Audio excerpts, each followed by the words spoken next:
Oui, oui, mais entendu. Ok, d'accord. Ils peuvent s'installer. Ok.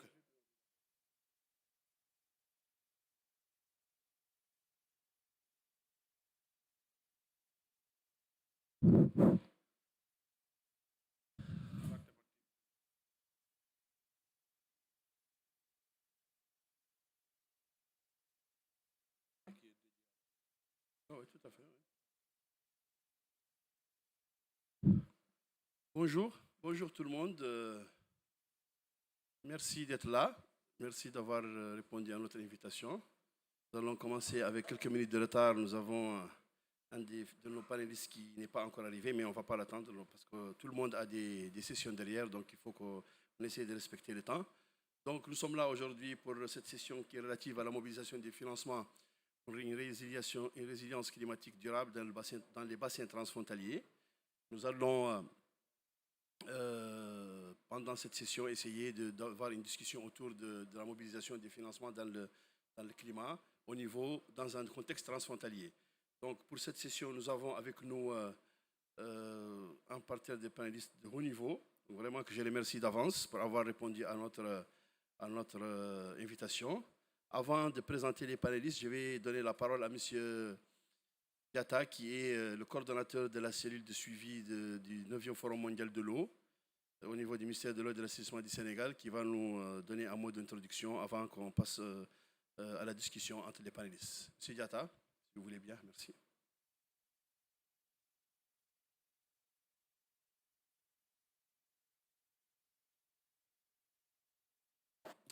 Merci beaucoup, Fauzi. Je voulais vous remercier pour cette invitation à prononcer un message à l'ouverture de ce panel sur le financement de la coopération transfrontalière.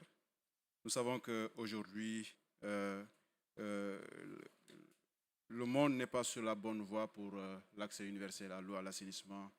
Les bassins transfrontaliers étant des bassins de vie dont dépendent beaucoup nos quotidiens en termes de production de services pour nos États sont essentiels pour mitiguer le changement climatique. Malheureusement aujourd'hui, les tendances actuelles ne sont pas reluisantes. Il faudra multiplier par 6 les taux actuels de progrès dans le domaine de l'eau potable et 5 dans le domaine de l'assainissement pour qu'on puisse être au rendez-vous des ODD. Et ça, c'est le rapport du Blueprint 2023 qui le dit. Aujourd'hui aussi, nous avons le coût de l'action est très élevé. 200 milliards de dollars sont nécessaires pour placer l'humanité dans la bonne trajectoire des ODD. En Afrique, c'est environ 30 milliards de dollars qu'on devra mobiliser chaque année si nous voulons atteindre l'accès universel à l'eau dans les années à venir. Et donc, il faut souligner que les investissements dans le domaine de l'eau sont vitaux pour tout le secteur. Ils sont essentiels pour rendre performant l'économie de nos pays, mais également dans ce contexte macroéconomique très difficile, la mobilisation des ressources financières se pose avec acuité, d'où l'intérêt de regarder à l'horizon, aujourd'hui à l'échéance de 2030, nous sommes à 7 ans de 2030, nous voyons que nos États peinent à mobiliser des financements nécessaires pour financer notre développement et c'est tout heureux que ce panel se penche sur cette question du financement. Nous savons qu'un des axes sur lesquels nous devons explorer dans l'avenir, et ça doit être fait de manière très vite, c'est l'investissement privé. Parce que nos États n'ont pas assez de ressources ni assez de capacités pour financer l'ambition de développement que nous avons, cette ambition de résilience que nous devons avoir et porter pour nos États. L'investissement privé ainsi que les partenariats publics-privés sont cruciaux pour répondre aux besoins de financement croissants dans le secteur de l'eau en Afrique. Donc, ce quota peu reluisant m'amène à parler un peu des mécanismes de financement innovants qui peuvent jouer un rôle essentiel dans la coopération transfrontalière. Il faut véritablement penser à ces mécanismes. Ces mécanismes permettront également de combler ces déficits d'investissement. Donc, en termes d'orientation pour ce débat d'aujourd'hui, je pense qu'il est important qu'on réfléchisse sur l'importance de renforcer les organismes de bassin et soutenir leurs efforts dans une gestion inclusive, durable et de gestion intégrée des ressources en eau. Comment aujourd'hui mobiliser des ressources financières publiques adéquates, ainsi que des partenariats de développement pour investir des infrastructures transfrontalières. Je pense qu'un des grands gaps que l'Afrique connaît, c'est un retard en termes d'investissement pour les infrastructures pour l'eau. Et le retard est criard en termes de stockage d'eau. L'Afrique n'a que développé 5% de ses capacités de stockage. Donc le gap est énorme aujourd'hui. Nous devons travailler sur ces aspects-là. Comment encourager les mécanismes de financement innovants et les investissements du secteur privé? Comment faire progresser les modèles de financement internationaux aussi? C'est important. Il est heureux que la Banque mondiale, dans le cadre de ces nouvelles initiatives pour le financement transfrontalier, adresse ces questions. Nous savons que la coalition de la coopération transfrontalière également, cette question du financement de la coopération transfrontalière est également posée. L'UNES également accompagne les États sur la question de la coopération transfrontalière, notamment dans le financement. Mais il est très important de stimuler la coopération internationale sur les défis de l'eau. Le rôle des banques publiques et de développement pour débloquer les investissements dans l'eau est essentiel. Mais c'est en combinant différents instruments et approches financières, les parties prenantes peuvent catalyser les investissements. Je pense que cela est essentiel pour faciliter la mise en œuvre de projets d'eau en garantissant des avantages environnementaux et sociaux sur le long terme. Je pense que nous devons réfléchir sur le rôle que les organisations de bassin doivent pouvoir jouer, parce que ces organisations de bassin viennent en appui aux États. Quel est l'apport financier de l'OMVS et de l'Organisation pour la mise en valeur du fleuve Gambie? Si ces organisations n'existaient pas aujourd'hui, quel serait leur impact en termes de services rendus à ces États? Plus de 60% d'eau de Dakar assurée par l'adduction du lac de Guiers, qui est une dépendance du fleuve Sénégal. Donc, plus de 15% de l'électricité du Sénégal, 30% de l'électricité du Mali. Donc, c'est dire que l'apport de ces organisations de bassin est inestimable, notamment dans ce contexte où on doit bâtir une résilience et une prospérité partagée. Et donc, je voulais terminer pour dire que les bassins du fleuve sont des cadres concrets pour bâtir le co-développement dans un espace sahélien en proie à des crises, à des tensions. Mais nous voyons que les pays de l'OMVS sont encore résilients parce que tout simplement également, il y a une contrepartie que ces organisations de bassin essayent de porter à l'attention de ces États.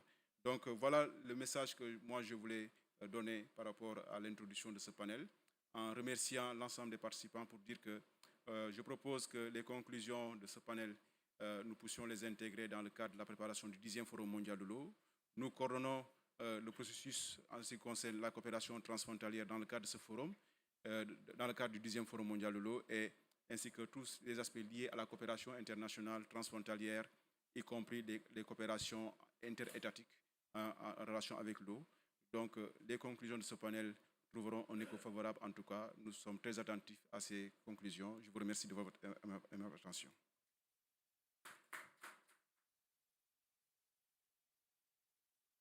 Merci beaucoup, M. Diatta. Merci pour avoir campé le sujet et introduit cette importante session.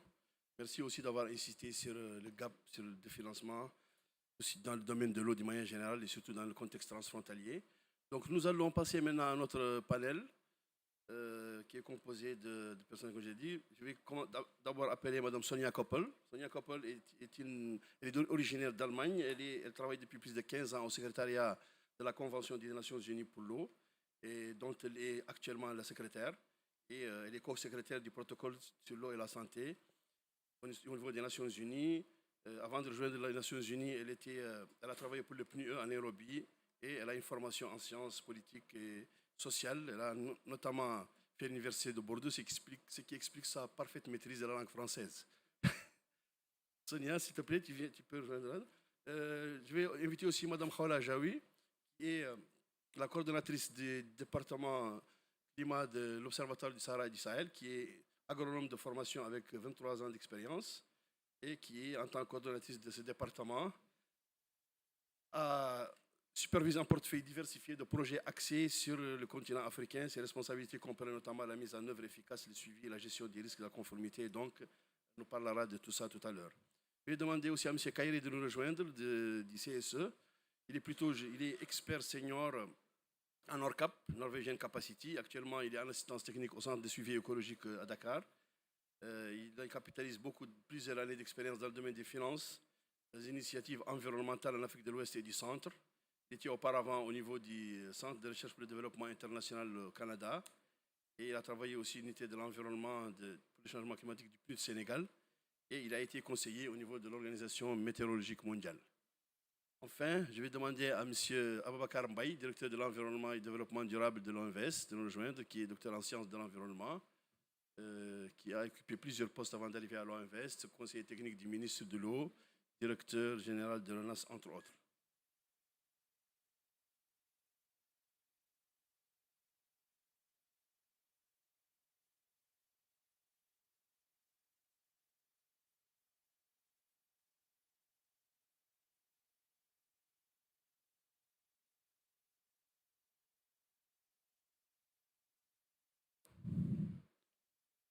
Ok, tout le monde est prêt? Merci donc. Donc nous allons commencer par Madame Koppel, Sonia, qui va nous parler du rôle que joue la Convention de l'eau et ses partenaires dans la mobilisation des fonds et l'adaptation au changement climatique. Dans le contexte transfrontalier, nous savons que vous avez élaboré beaucoup de travaux dans ce domaine au niveau de la Convention et donc vous allez nous en parler, s'il vous plaît. Merci. Merci beaucoup et merci pour l'invitation. Donc, pour adresser ce problème que vous avez soulevé, il faut certainement une grande coalition d'acteurs pour vraiment faire influencer les banques de développement et même idéalement les secteurs privés. Et c'est pour ça qu'on a besoin d'une plateforme au niveau mondial pour faire avancer la coopération transfrontalière. Et c'est exactement ça que fait la Convention sur l'eau. Donc, la Convention sur l'eau est un cadre légal et une plateforme intergouvernementale qui, depuis plus de 30 ans, mobilise des institutions politiques, accélère la coopération transfrontalière et aide aussi à relever des défis liés à la coopération comme le changement climatique, comme le développement des accords, comme le renforcement des organismes de bassin et aussi le financement. Donc, en fait, la Convention en elle-même contient l'obligation de créer des organismes de bassin et des organismes forts, comme justement l'OMVS ou l'OMVG ou d'autres aussi dans le monde. Si on regarde, donc, en plus en particulier, l'évolution de la Convention, c'était d'abord limité à la région pan-européenne et puis c'était ouvert à tous les pays du monde entier. Et le Sénégal était le deuxième pays à adhérer, ce deuxième pays africain à adhérer en 2018. Et en fait, le Sénégal est maintenant actuellement très actif, aussi dans le cadre de la Convention, dans le bureau en tant que vice-président d'un groupe de travail et autres. Et c'est aussi, je dirais, grâce aux nouveaux pays. Entre-temps, 11 pays ont joint et une vingtaine, trentaine de pays sont dans le processus de joindre et 130 pays participent aux activités de la Convention. C'est aussi donc grâce aux nouveaux pays que des activités ont été mises dans le programme de travail de la Convention comme les mathématiques du financement. On a travaillé déjà depuis 2006 sur le changement climatique avec l'élaboration de lignes directrices, avec des renforcements de la capacité, avec aussi un réseau mondial de bassins de travail sur le changement climatique dont l'OMVS fait partie et aussi l'OSS et autres. Et 19 autres bassins dans le monde entier pour l'échange d'expériences, etc. Et là-dedans, c'est apparu qu'il faut essayer d'attirer aussi la finance climatique pour les bassins transfrontaliers. Donc en 2017, nous avons organisé avec la Banque mondiale et avec la BAD un atelier sur le développement des projets bancables pour la coopération transfrontalière. Et cet atelier, c'était justement organisé à Dakar, au siège de l'OMVS. Et ça a carrément aussi contribué à l'adhésion du Sénégal à la Convention qui se fait une année plus tard. Et depuis ce moment-là, tout un programme de travail a été créé sur le financement de la coopération avec plusieurs ateliers, avec une publication aussi qui était, que nous avons publiée en 2021, qui décrit les différentes sources de financement possibles, publiques et privées. Et tout cela en coopération avec des banques multilatérales comme la Banque mondiale, comme la Banque asiatique de développement, la Banque africaine, mais aussi sous la direction des Pays-Bas et de la Suisse.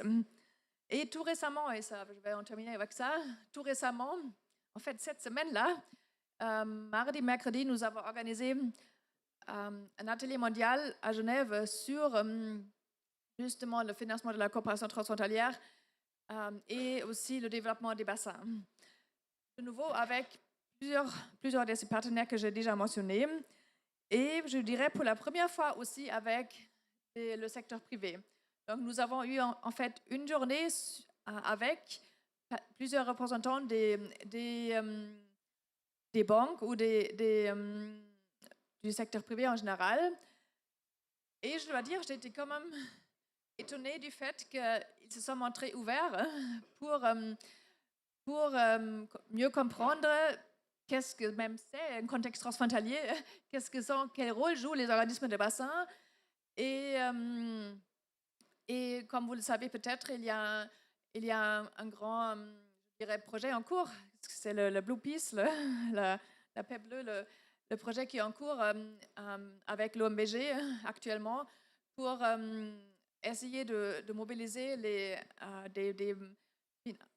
finances du secteur financier pour finalement le bassin de la Gambie et ensemble avec la Suisse, avec UNCDF et avec quelques autres. Et ils veulent vraiment mettre un bond l'année prochaine pour mobiliser les finances du secteur privé pour l'organisation de bassin, mais aussi pour les populations locales. Et ils veulent aussi répliquer cela ensuite dans d'autres bassins, comme peut-être le Sénégal, comme peut-être d'autres bassins dans le monde. Donc, je crois que petit à petit, maintenant, cette thématique devient de plus en plus sur la table. Et aussi, dans la finance climat, le Fonds pour l'adaptation déjà a des projets transfrontaliers et maintenant le JCF commence, je dirais, petit à petit aussi à s'investir là-dedans. Donc, je vous remercie.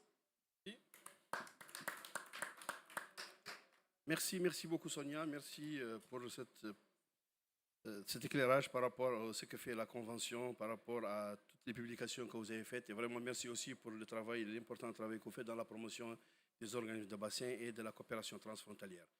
Je voulais juste ajouter que toutes ces publications sont disponibles sur le site de la Convention et il y a beaucoup vraiment de documents qui ont été publiés et qui pourraient vraiment, qu'on peut consulter sur place. Maintenant, nous allons passer à notre deuxième panéliste, qui est un grand spécialiste de la finance climatique. Donc, M. Kairé, donc nous allons vous demander de bien vouloir nous entretenir par rapport à toutes ces procédures qu'il faut mettre en œuvre pour... on sait qu'on parle beaucoup de ces finances climatiques, on sait qu'elles sont là, mais l'accès à ces finances est de plus en plus difficile. Et donc, on voudrait que vous nous éclairiez par rapport à comment, justement, y accéder de la meilleure manière et de manière la plus efficace. Merci. Merci beaucoup. Merci également à tous les panélistes qui sont là avec nous. Je voudrais, si vous le permettez, commencer d'abord par remercier l'OMBS pour le privilège qu'ils nous font de participer à ce panel de très haut niveau. Peut-être un peu dans le prolongement de, disons, la contribution de notre collègue tout à l'heure, commencer peut-être par expliquer un peu le paysage de la finance climatique. Je pense que ça pourrait présenter un intérêt. Parce que là, nous sommes dans le contexte de la conférence des parties à la Convention 4 des Nations Unies sur le changement climatique. Mais ce qu'il faut comprendre, c'est qu'il y a des instruments financiers qui sont associés à la Convention 4 des Nations Unies sur le changement climatique. Et il y a des instruments financiers qui ne sont pas associés à la Convention. Si vous prenez les instruments qui sont associés à la finance à la Convention, nous avons trois principalement. Nous avons le Fonds pour l'environnement mondial, que vous connaissez certainement sans doute, parce que c'est le fonds le plus ancien. Et pour nos pays, on a essentiellement deux fenêtres sur lesquelles on opère. En ce qui concerne le Fonds pour l'environnement mondial, il y a ce qu'on appelle la fenêtre START, qui adresse les problèmes liés à l'atténuation, à la biodiversité, à la dégradation des terres. Il y a une fenêtre qui s'appelle la fenêtre pour les pays les moins avancés, qui adresse tout ce qui est adaptation au changement climatique. Autrement dit, pour nos pays, auprès du FEM, nous avons l'opportunité d'attaquer sous ces deux fenêtres des financements et de les mobiliser pour le compte de nos pays. À l'échelle transfrontalière, il est possible d'avoir des projets qui couvrent plus d'un pays. Cela permet de maximiser davantage les enveloppes parce que ce qu'il faudrait également préciser pour le compte du FEM, c'est que c'est une allocation par enveloppe. Ce n'est pas une allocation compétitive. Je reviendrai tout à l'heure sur l'allocation compétitive. Et donc, sur chaque cycle du FEM, parce que le FEM opère sur des cycles de 4 ans, en ce moment, on est sur ce qu'on appelle le 8e cycle du FEM, qui couvre la période 2022-2026. Sur chaque cycle du FEM, il y a une allocation budgétaire qui est faite au pays. Ce qui veut dire que sur l'ensemble des pays couverts par l'OMVS, aujourd'hui l'OMVG, il y a des allocations budgétaires qui sont déjà effectuées. Ce qui veut dire que le travail de mobilisation de ressources prend à partir de ce moment une dimension à la fois stratégique opérationnelle, stratégique dans la mesure où il faut positionner l'agence à partir du démarrage du cycle, faire en sorte que ces ressources puissent être mobilisées, et une dimension opérationnelle dans la mesure où on permet de soutenir les pays dans la mise en œuvre. Pour le fonds d'adaptation, c'est le même principe, c'est une allocation également au pays, 20 millions de dollars pour chaque pays. Mais pour le fonds vert climat, ce n'est pas une allocation, c'est une compétition. C'est-à-dire que le fonds vert climat est là avec les ressources et chaque pays a la possibilité de venir soumettre un projet. D'accord? Il n'y a aucune, aucune limite. Hein. La seule limite qui existe, c'est la limite par rapport à l'entité accréditée, parce qu'il y a des entités accréditées qui peuvent soumettre jusqu'à hauteur de X millions de dollars et d'autres, etc. Ce qu'il est intéressant de faire noter ici, à mon avis, en ce qui nous concerne, parce que les besoins d'investissement qui sont associés aux projets sur lesquels nous sommes en train de discuter, pour ma part, je pense que c'est des besoins d'investissement qui dépassent le cadre des subventions qui peuvent être offertes dans le cadre du fonds d'adaptation ou bien du FEM. Si ces besoins d'investissement dépassent le cadre des subventions qui peuvent être offertes dans le cadre du FEM et du fonds d'adaptation, ça veut dire qu'il faut utiliser ces fonds comme des fonds d'amorçage ou bien comme des fonds d'impulsion, de sorte à ce qu'on puisse attaquer à travers ces fonds catalytiques d'autres ressources qui pourraient nous permettre de couvrir les besoins d'investissement. Maintenant, pour ce qui concerne le fonds vert climat, c'est différent parce qu'on a la possibilité à la fois de faire de la subvention, ce qu'ils appellent du blending, de faire à la fois du subvention et du loan, de mettre les deux ensemble, de les mixer. Ça veut dire qu'on a la possibilité d'aller chercher de la subvention et on a la possibilité aussi d'aller chercher du prêt en ce qui concerne le fonds vert climat. Un des instruments aussi qui me semble être les plus intéressants dans ce que nous sommes en train de discuter ici, je pense que Mme en a fait état très rapidement, c'est ce qu'on appelle les green bonds. En Afrique de l'Ouest, la BOAD a déjà mobilisé en 2022 un peu plus de 750 millions de green bonds. C'est aussi un paysage financier qui est en train de connaître une évolution tendancielle à la hausse. De plus en plus, il y a des green bonds qui sont lancés sur le marché international. Et hier, par exemple, le Sénégal a connu sa première entrée sur le marché financier durable avec une assistance technique de 400 millions de dollars de la BAD qui va venir. Donc ça, c'est des assistances techniques également sur lesquelles nous pouvons nous appuyer pour faire le travail d'amorçage et le travail aussi de mobilisation des ressources additionnelles qui sont associées à la mise en œuvre des actions que nous voulons faire en ce qui concerne les ressources, transfrontalières. Donc, pour ne pas être long sur les mécanismes financiers, moi je dis que les mécanismes financiers associés à la Convention, parce qu'il faut aussi, j'ai l'habitude de dire, il faut qu'on ait l'habitude de faire du value for money. Parce que ça ne sert à rien aussi de mettre du temps et des ressources importantes et en bout de parcours, de ne pas être en capacité de multiplier par un facteur X les ressources et les capacités qu'on a mis. Donc pour moi, les ressources qui sont disponibilisées auprès des instruments financiers liés à la Convention, que ce soit le fonds d'adaptation et le FOM, encore une fois, on peut les utiliser comme des ressources d'amorçage, et cela ne suffit malheureusement pas. Pour ça, il faudrait faire du blending et basculer à la fois sur le mix public et privé. Merci. Merci, M. Kairé. Merci vraiment de cet éclairage vraiment très important. C'est vrai que ce mécanisme est très compliqué, mais effectivement, on retiendra ce que ces fonds d'amorçage qui vous permettent justement d'avoir des fonds pour la préparation de grands projets et puis avoir accès à d'autres instruments. Merci beaucoup. Nous allons maintenant passer au troisième panéliste, qui est Madame Jaoui, qui représente l'OSS, qui est précurseur justement en matière de formulation des fonds climat. Je pense que c'est l'une des institutions les premières à être accréditées par ces fonds justement. Et donc, nous allons lui demander de nous parler un peu de ces projets qu'ils ont mis en œuvre en utilisant un modèle. Je pense qu'elle a un modèle à nous présenter. Merci, Khawla. Merci beaucoup. Il est petit mais efficace ce micro. Hein. Super. Voilà. Merci beaucoup. D'abord, je tiens à exprimer mon profond merci pour nous avoir offert cette opportunité d'être là au pavillon du Sénégal. Comme on dit, le Sénégal, c'est la terre de la teranga, c'est ça? Et donc, moi, je suis très honorée. Ça fait un moment, je ne suis pas partie au Sénégal. Et voilà, donc l'OSS, c'est une organisation, je pense que plusieurs personnes ici connaissent, mais quand même un petit rappel, c'est une organisation internationale à vocation africaine. On est basé à Tunis et on est accrédité auprès des deux. Ah oui.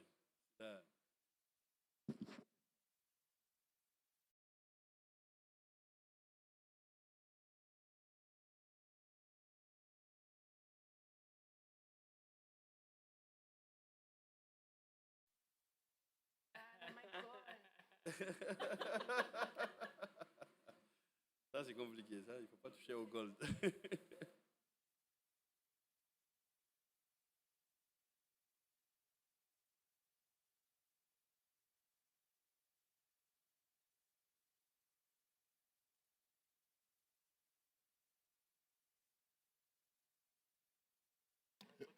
You Take may the use the micro. On va prendre le baladeur.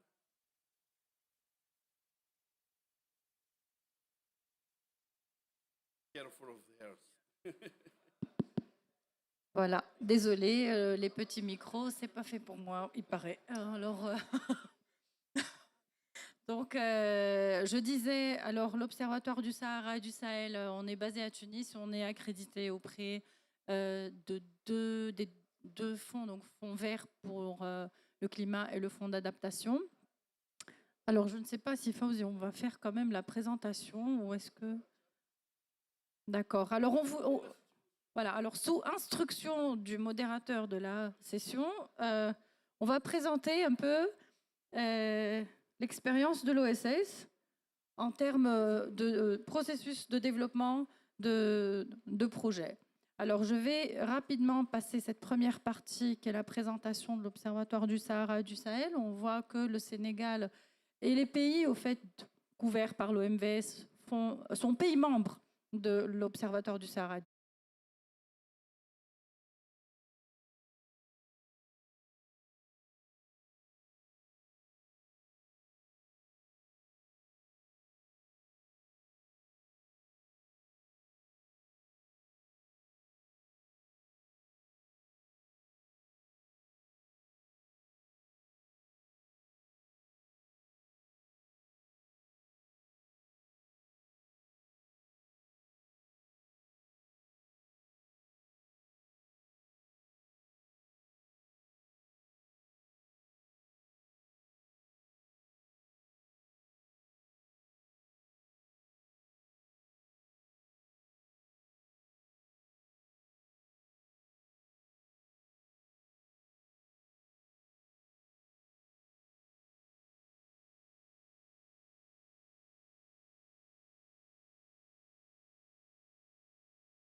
qu'on appelle la cost effectiveness, donc c'est l'étude de rentabilité du projet, même si dans notre cas, il s'agit d'un don, il faut quand même montrer que ce don reste rentable.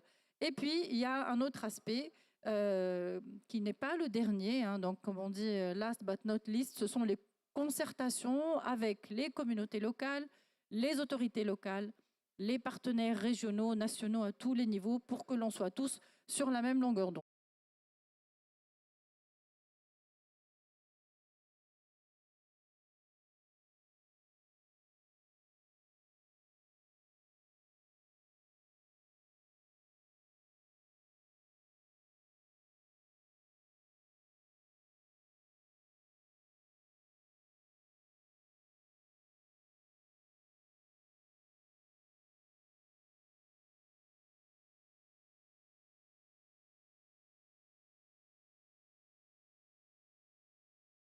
Rapid Access, Direct Access, Simplified Approval Process. C'est très beau, c'est bien joli, ça nous motive, mais quand vient à la réalité, je peux vous assurer que c'est un cauchemar.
On va faire cela.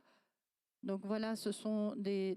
Donc on voit très bien là, des gabions faits avec le matériau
Merci, merci Khawla, merci beaucoup. Merci de nous avoir présenté cette très intéressante. Surtout d'avoir insisté sur le caractère un peu si je veux bien le dire, aléatoire de la durée de préparation du projet. Donc, merci beaucoup. Merci. Donc, avant de passer à notre prochain panéliste, je vais demander à Madame à Sonia qui doit nous quitter parce qu'elle a un grand panel qui attend derrière. Je vais lui demander avant de partir de nous faire une forte recommandation par rapport à la thématique de notre sujet d'aujourd'hui.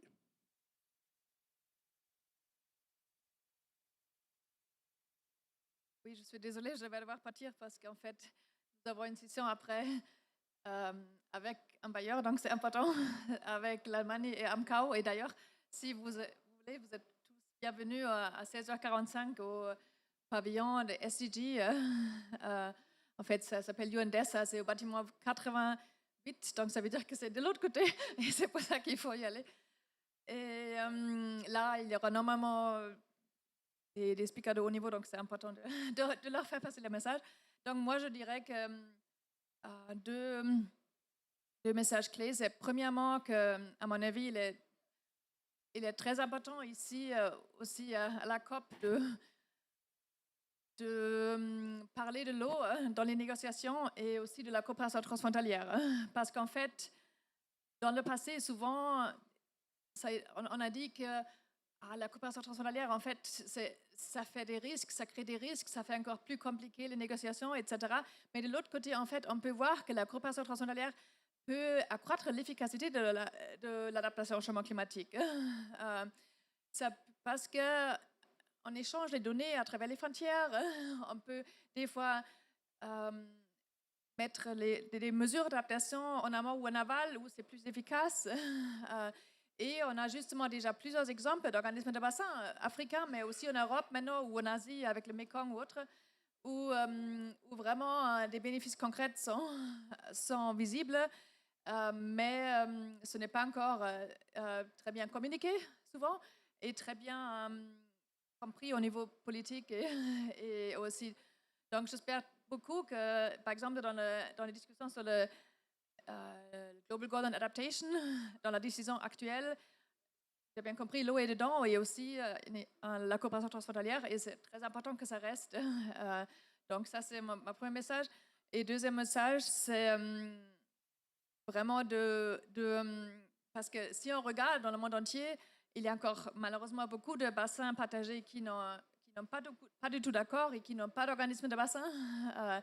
Donc il faut vraiment travailler pour créer de tels accords ou de tels mécanismes comme l'OMS, comme les VG existent dans d'autres parties du monde, de partager les bonnes expériences que nous avons. Et la Convention, nous sommes prêtes à vous aider, à vous accompagner, et nous vous appelons encore à d'autres États de joindre la Convention. Donc, merci beaucoup. Merci.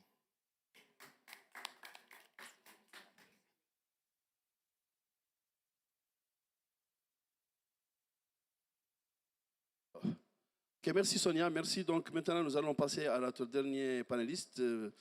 Ababakar Mbaye, qui va nous parler de ce plan d'investissement climat que l'OMVS a formulé dans le cadre de sa planification stratégique qui a été préparée pour l'horizon 2033. M. Mbaye. Alors, merci beaucoup. Merci beaucoup, Fauzi. Donc, remercier quand même monsieur le haut-commissaire adjoint qui nous a rejoints, évidemment, au niveau de ce panel-là. Et remercier aussi les panélistes qui, en réalité, nous donnent l'opportunité de partager avec eux un peu, évidemment, donc, notre plan d'investissement climat. Remercier aussi les directeurs généraux et l'ensemble des participants de ce panel. Alors, dire que par rapport à cette présentation, nous allons essayer de mettre en exergue à 3 niveaux.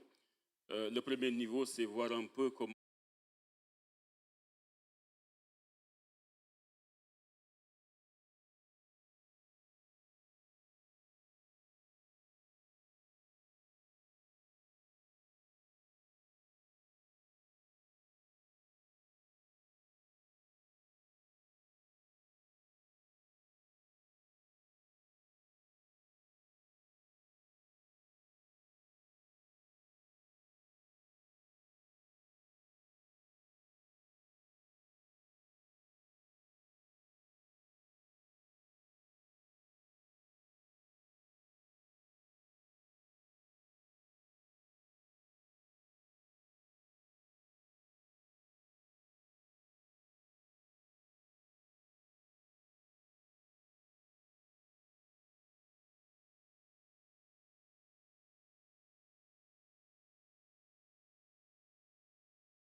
dans ce système donc de suivi de l'eau et de la qualité de l'eau.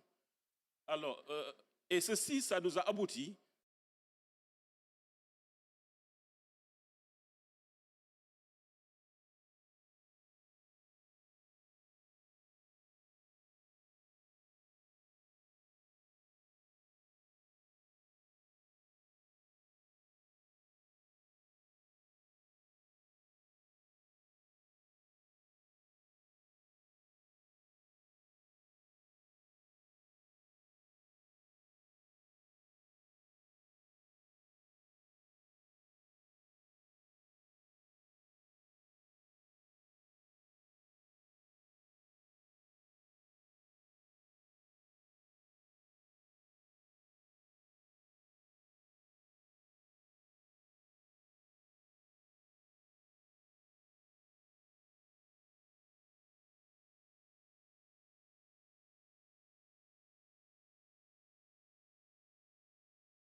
des projets et l'enforcement des capacités.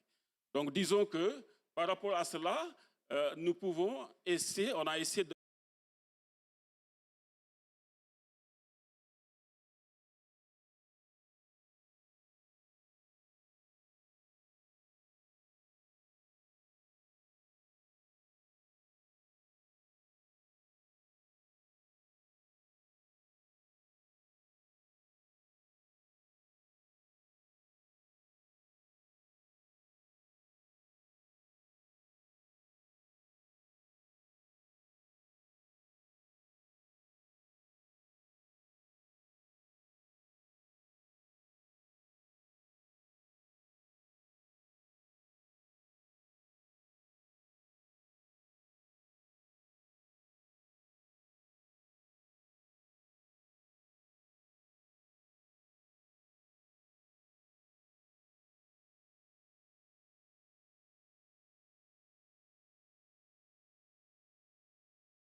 Alors, c'est à ce niveau-là, l'intérêt est de mettre en exergue un réseau africain des organismes de bassin qui, en réalité, va travailler dans le cadre de cette synergie.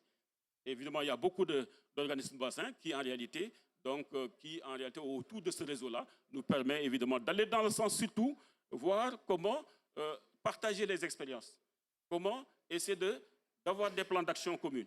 Donc, pour que, évidemment, qu'on puisse préserver quand même cette chose importante. Autre action, par exemple,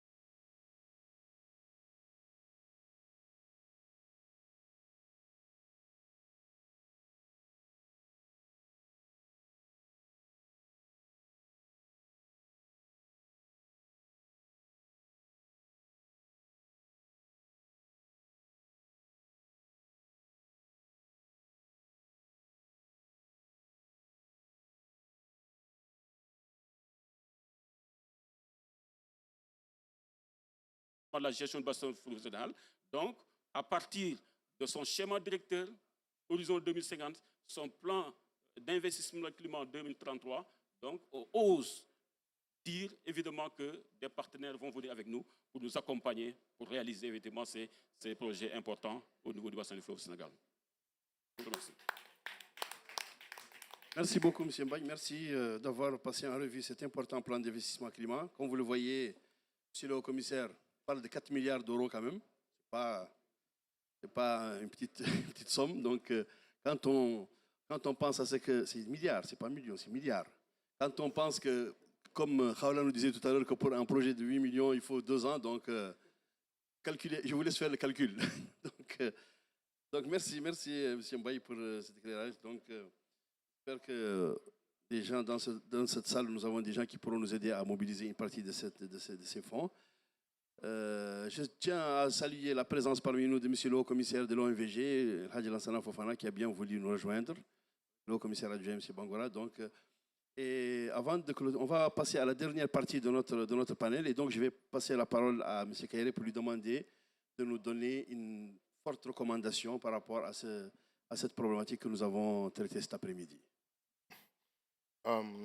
Merci beaucoup. Merci également aux présentateurs, parce que vous nous donnez également l'opportunité de découvrir avec vous certaines orientations stratégiques au niveau régional et peut-être aussi d'intervenir en tant que partenaire à la mobilisation des ressources. Donc je pense que c'est un exercice important de mise en évidence des orientations prioritaires en ce qui concerne le secteur. Moi, la recommandation que je voulais faire par rapport à ce qui vient d'être présenté ici, c'est vrai que cela risque de faire un peu répétition, mais dans ce genre de plan d'action, il est important aussi d'avoir un plan d'investissement. Un plan d'investissement qui nous permet aussi en même temps de dire, voilà nous, notre stratégie en termes de mobilisation de ressources, de sorte à ce que ce ne soit pas juste un shopping list comme disent les anglophones, mais associé au plan d'action, disons la stratégie qui nous permettra d'aller chercher ces ressources. Et cette stratégie nous permettra d'identifier les partenaires clés à la mobilisation de ressources, de discriminer également entre les investissements qui vont être attaqués sous forme de subventions et les investissements qui vont être attaqués aussi sous forme de prêts, de voir les instruments financiers aussi qu'on va mobiliser, parce que ce ne seront pas les mêmes instruments financiers, et de voir également le temps de parcours qu'il nous faudra mettre pour couvrir les besoins d'investissement. Donc je pense que ça, c'est un exercice important qui nous permettrait de compléter l'exercice qui a déjà été amorcé. À partir de ce moment, tous les partenaires tels que le Centre de suivi écologique, l'OSS, etc., des partenaires aussi qui sont des entités accréditées aux mécanismes financiers internationaux, non, comme la Banque mondiale, comme le PNUD, etc. Parce qu'il faut bien comprendre ici que la Banque mondiale, les fonds d'investissement sont des opportunités de mobilisation de ressources de prêt, mais ce sont en même temps des opportunités de mobilisation de ressources de subvention auprès des instruments qui sont associés à la Convention 4 des Nations Unies sur le changement climatique. Et donc, si on les réunit tous ensemble autour d'une même table, je pense qu'on pourra clairement identifier ensemble avec eux la feuille de route qu'il nous faudra décliner pour aller chercher ces ressources-là. Merci beaucoup. Merci, M. Kairé. Khaoula, je me tourne vers vous. Quelle serait, sous forme de conseil et d'orientation, la recommandation forte que vous pourrez nous faire à l'issue de cette discussion? Merci beaucoup. Moi, je vais joindre mes paroles à ce que vous venez de dire. Moi, je pense qu'il faut prioriser l'action, parce que si on regarde le plan d'action, c'est quand même un gros paquet et on a du mal à affronter un problème dans sa globalité. Donc peut-être d'abord une priorisation des activités s'impose. Et bien évidemment, pour chacune des actions qu'on entend entreprendre, on a un plan d'investissement qui est spécifique. Alors, je vais emprunter des termes que une personne qui m'inspire beaucoup et qui est mon mentor le dit souvent. Cet argent qui vient d'ailleurs, qui vient du fonds d'adaptation, qui vient du fonds vert, c'est pas le nôtre, qui vient de quelque part. Il ne faudrait pas qu'on mette tous nos espoirs là-dedans. Il faudrait les utiliser, comme vous l'avez si bien dit tout à l'heure, comme catalyseur. on va profiter de ces petits films, parce que c'est petit, hein, 10 millions de dollars par rapport à ce que nous devons mobiliser. C'est peanuts, c'est rien du tout. Mais il ne faut pas... il faut pas avoir peur, c'est-à-dire que même ce petit fonds, il faudrait qu'on prenne, on va mettre en place une petite action et après on récupère d'autres fonds et on mettra encore une autre pierre. Et c'est comme ça qu'on va construire. Parce que si on va rester là à attendre pour pouvoir affronter le problème d'un coup, on n'y arrivera jamais. Et donc moi, ma recommandation, c'est de prioriser, de garder espoir et d'avoir surtout de l'endurance. Voilà, merci beaucoup. Merci Raoula. Gardez le micro. Donc, merci pour cette recommandation. Tout à l'heure, vous avez parlé en parlant de mécanisme d'accélération, de mobilisation des financements dans les projets. Je vous signale aussi qu'au niveau, nous au Sénégal, on a le fast track, donc ça aussi on peut l'utiliser. Donc pour conclure, pour finir, donc je vais demander une dernière recommandation. Et là, au lieu de la demander à M. Mbaye, je vais la demander à M. le haut-commissaire et demander à ce qu'il nous fasse lui sa recommandation par rapport à ce sujet que je sais, c'est un sujet qui lui est très cher parce que c'est le nœud de l'action. Donc, vous pouvez bien, parlons de financement. Donc,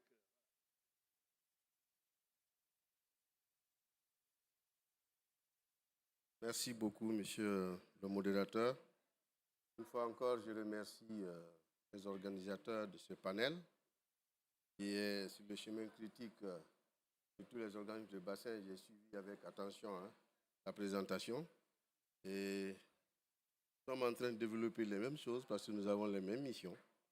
Et je me rallie aux recommandations des panélistes par rapport à la mobilisation des financements.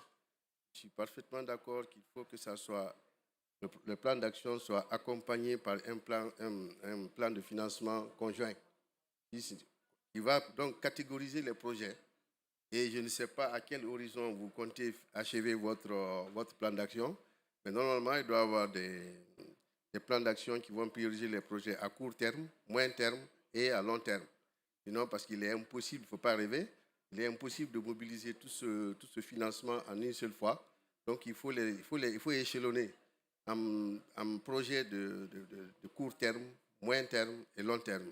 C'est comme ça que nous avons fait. Et je suis parfaitement d'accord qu'il ne faut pas se contenter des financements des bailleurs traditionnels.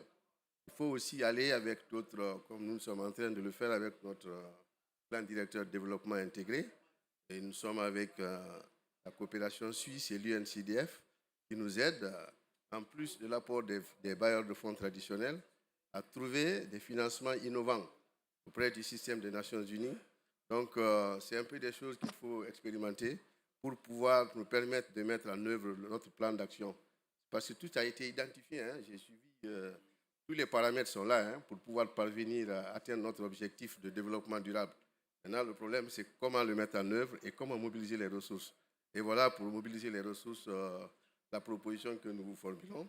Heureusement que l'OMVS et l'OMVG, vraiment, ils sont en coopération très fructueuse, il faut le dire, c'est très important. Donc, nous mettrons tout en œuvre au niveau des deux organismes pour atteindre ces objectifs-là. Nous sommes dans le même schéma et nous avons les mêmes objectifs, nous avons les mêmes missions. Donc, une fois encore, je rassure ici de la disponibilité de l'OMVG à ne ménager aucun effort pour renforcer la coopération avec l'OMVR afin qu'ensemble, on puisse atteindre ces objectifs. Parce que quand il a parlé tout à l'heure du massif du Fouta, ce n'est pas seulement le fleuve Sénégal. Tous les fleuves de l'Afrique de l'Ouest prennent leurs sources là-bas. Le fleuve Gambie, c'est de là-bas. Si la source n'est pas protégée, tout ce qu'on est en train de faire à l'aval, ça va être mis en péril. Donc, c'est extrêmement important. C'est un sujet qui intéresse tous les organismes de bassin de l'Afrique de l'Ouest. Je vous remercie de votre aimable attention. Merci beaucoup, monsieur le commissaire. Merci, c'est le monde en fait. Donc, je pense qu'on a encore un peu de temps. Je ne sais pas s'il y a des questions au niveau de l'assistance. On peut prendre une ou deux questions. Si toutefois il y a quelqu'un qui voudrait en poser une. Oui, Aminata?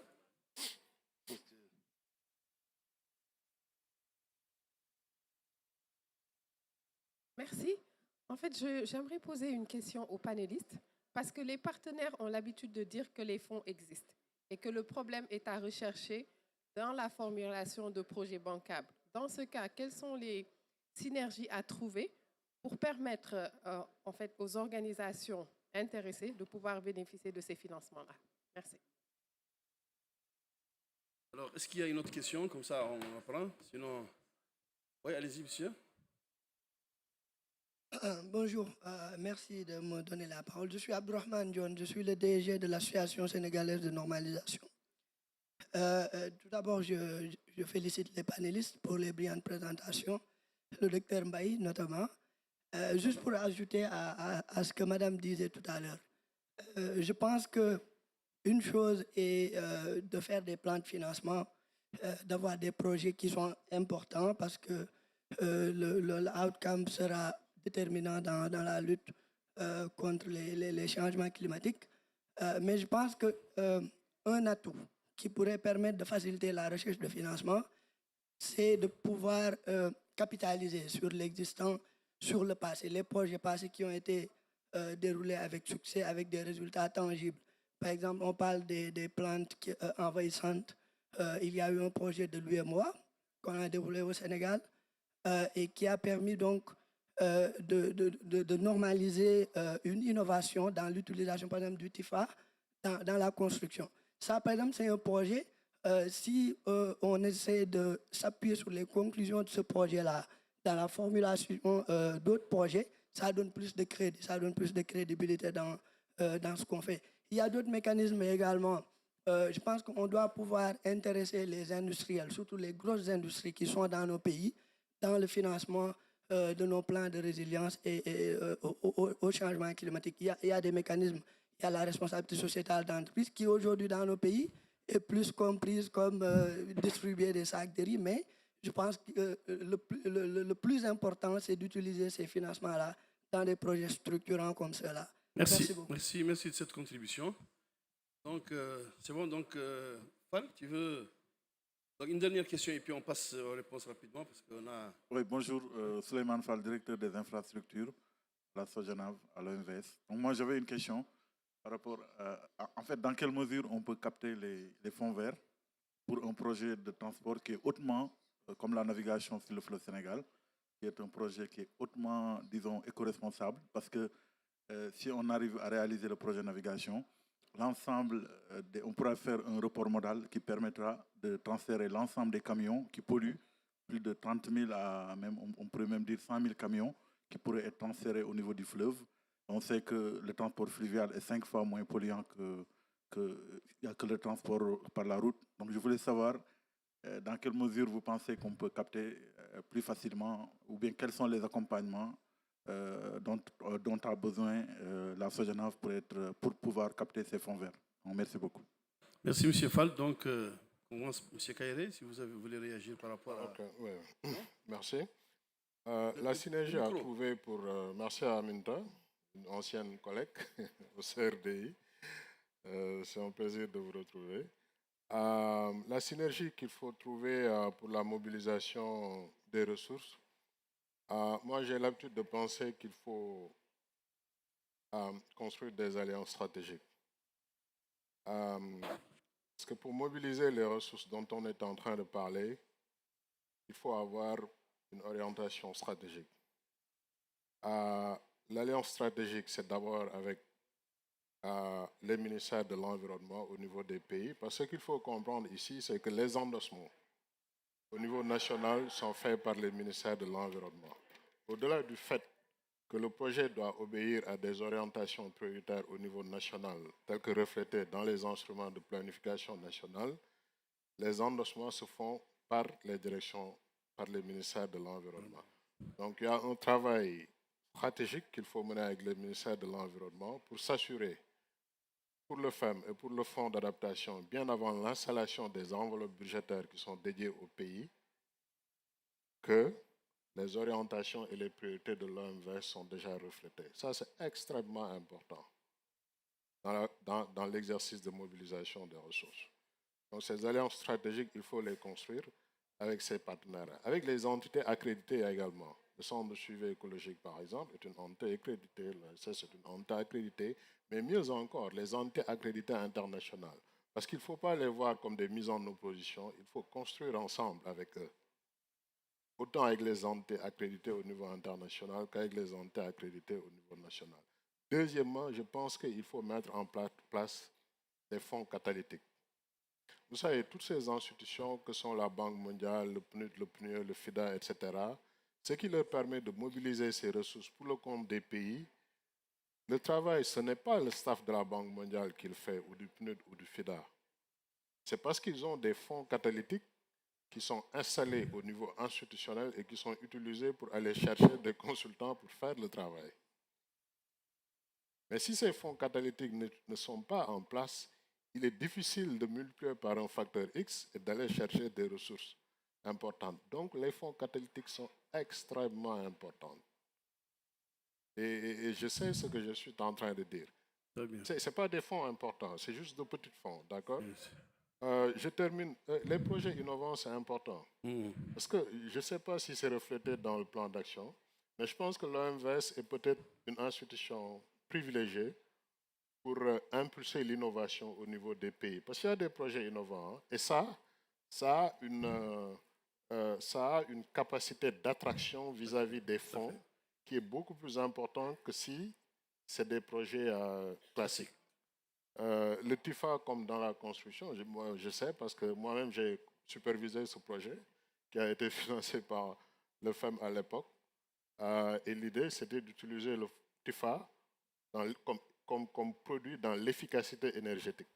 Donc ça, c'est des projets innovants aussi qui peuvent être inscrits dans les orientations prioritaires et ensuite reflétés au niveau opérationnel dans les pays. Merci beaucoup. Roland, un mot? Oui, peut-être rapidement par rapport à la proposition de M. Oulidé pour dire est-ce qu'on ne pourrait pas investir dans les projets structurants. Donc dernièrement, au dialogue Afrique avec le Fonds vert, il y a une nouvelle fenêtre de financement où on peut impliquer le secteur privé dans les investissements pour les infrastructures résilientes au climat. Donc c'est quelque chose à laquelle le Fonds vert pense. Bon, moi, je suis quand même un peu sceptique par rapport à ça parce que ce sont des gros investissements et je ne pense pas que le tissu privé au niveau de nos pays puisse avoir ou prendre ce risque parce que le privé ne veut pas prendre de risque sans pour autant être sûr du retour sur investissement. Donc, cette piste existe et votre idée, je pense qu'elle est innovante, comme on le dit depuis tout à l'heure, et on peut faire quelque chose. Après, votre question, c'était par rapport le transport. Mobilisation, le transport, voilà. Fluvial. Oui, il y a bien sûr parmi les thématiques qui sont financées par le Fonds vert, il y a la thématique transport. Et il faudrait juste trouver le lien entre l'action ou le projet de développement du transport fluvial et le changement climatique. C'est ce qu'on appelle le mot qui nous fait tous peur, c'est le climate rational. Il faudrait être sûr de pouvoir très simplement, avec des chiffres, après, montrer le lien entre ce que l'on entend faire et les effets du changement climatique voilà, sur le terrain. Merci beaucoup, c'est ce que je voulais dire. Merci Khaoula, merci. Donc on arrive à la fin de notre... Allez-y, M. Bain, dernier mot parce qu'il nous reste une minute. Merci beaucoup. Je crois qu'un seul point, peut-être, je voudrais insister, c'est par rapport à la préservation donc, des ressources en eau, l'appropriation tout simplement de cette préservation par les populations et par les États. Ça, à ce niveau-là, je crois qu'il faut qu'on y travaille pour que quand même, évidemment, ces actions anthropiques, tout simplement au niveau tout simplement de la ressource, soient évidemment minimisées. Évidemment, par rapport à le partage tout simplement donc, de la source, il faut une certaine synergie, évidemment, au niveau des zones urbaines, comme on l'a dit tout à l'heure, donc avec évidemment l'accompagnement de la CEDEAO. Et la mobilisation, je crois qu'on a bien pris note par rapport évidemment à ces considérations qui sont sorties. Et vous remerciez vraiment en fait cette contribution de taille. Et nous allons essayer donc, de faire un point là-dessus. Merci beaucoup.